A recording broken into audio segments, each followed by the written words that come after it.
Viewers, இது உங்கள் John with fun channel. இந்த சேனலில் நம்ம இப்போ என்ன பார்க்க போகிறோம் அப்படின்னா, நூடுல்ஸ்லேயே எப்படி இன்னும் நல்லா டேஸ்டியாக ஸ்பைசஸாக பண்ணுறது அப்படின்றத இந்த வீடியோவில் பார்க்க போகிறோம். இது வந்து நம்ம சாப்பிட்றதுக்கு காரசாரமாக எதாவது சாப்பிடணும் போல் இருந்துச்சுன்னா இதையே நம்ம செஞ்சுக்கலாம். நான் இப்போ வந்து 10 ரூபா பாக்கெட் வந்து 6 பாக்கெட் வாங்கியிருக்கேன்.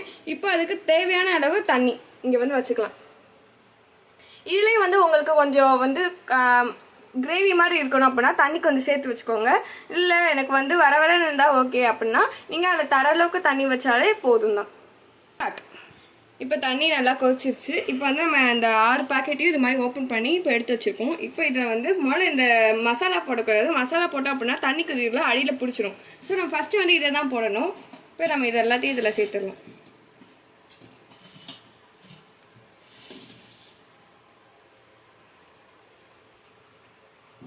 இப்போ நல்லா அது போட்டு இது நல்லா இது மாதிரி பிரிஞ்சு நல்லா வந்து அது வெந்திருக்கணும். ஸோ அது மாதிரி நல்லா இது கிண்டி விட்டு இது மாதிரி பிரித்து விடுங்க.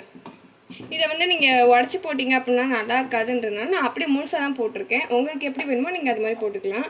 இது நார்மல் நூடுல்ஸ் தான், ஆனால் இதில் வந்து நம்ம நார்மலாக கடையில் வாங்குறது தான். ஆனால் அதில் டேஸ்ட் வந்து நம்ம பத்தலை அப்படின்றப்ப நம்ம வந்து வீட்டில் இருக்க ஜாமான்லாம் போட்டு இப்படி டேஸ்ட்டாக பண்ணுறது தான் நம்ம வந்து இதில் போடுறோம். இப்போ இது நல்லா வந்து வெந்துருச்சு. பார்த்தீங்கன்னா உங்களுக்கு தெரியும். இந்த மாதிரி நல்லா அப்படி வெந்து இந்த மாதிரி இருக்கும். ஸோ இது மாதிரி இருக்கப்போ நீங்கள் வந்து மசாலாஸ் வந்து சேர்த்துடலாம். இப்போ மசாலா எடுத்துக்கலாம். இது வந்து பார்த்தீங்க அப்படின்னா இந்த நூடுல்ஸ்க்கு கொடுத்துருக்க அதே மசாலா தான், நூடுல்ஸ் கொடுத்துருக்க மசாலா. இப்போ இதில் வந்து சேர்த்துடலாம்.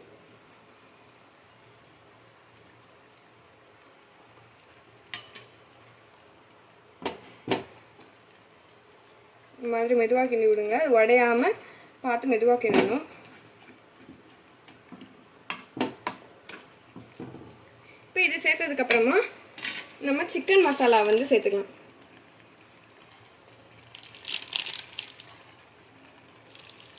சிக்கன் மசாலா எடுத்துருக்கேன். இந்த சிக்கன் மசாலா சேர்த்துக்கலாம். கொஞ்சம் காரமாக வேணால் நீங்கள் வந்து அதிகமாகவே சேர்த்துடலாம்.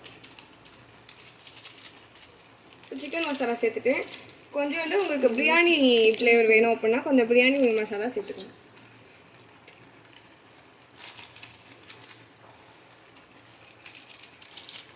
மிளகாத்தூள் வந்து உங்களுக்கு வேணும் அப்படின்னா சேர்த்துக்கோங்க, இல்லாட்டி வேணாம்.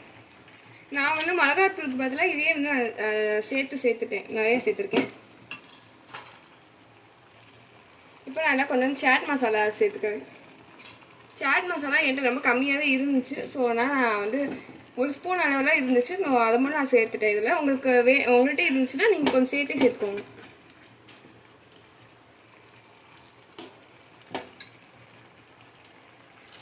கொஞ்ச நாள் பத்தலைன்றதுனால நான் லேசாக சேர்த்துக்கிறேன்.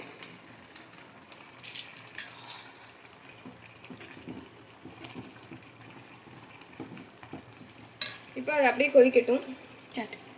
இப்போ நம்ம இதை நல்லா மிக்ஸ் பண்ணி நல்லா இது மாதிரி கிரேவி மாதிரி வந்திருக்கு. இப்போ இந்த அளவுலேயே வந்து உங்களுக்கு சாப்பிட பிடிக்குது அப்படின்னா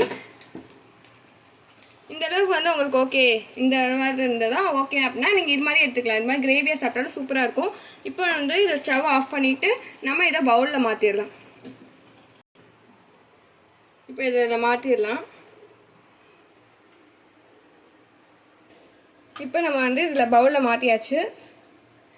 இப்போ இதை நம்ம வந்து என் தங்கச்சி வந்து டேஸ்ட் பண்ண போகிறா எப்படி இருக்குன்னு.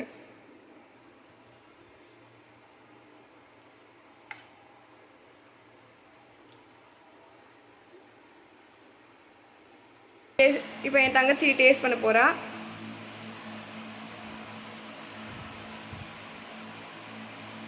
வேறு லெவலில் இருக்குது. இந்த டேஸ்ட்டில் நூடுல்ஸ் சாப்பிட்டதில்லை, ஃபஸ்ட் டைம் சூப்பராக சாப்பிட்ருக்கேன். ரொம்ப நைஸ். இந்த வீடியோ பிடிச்சிருந்துச்சுன்னா லைக் பண்ணுங்கள். இன்னும் அடுத்தடுத்த வீடியோக்காக சப்ஸ்கிரைப் பண்ணுங்கள். தேங்க்யூ.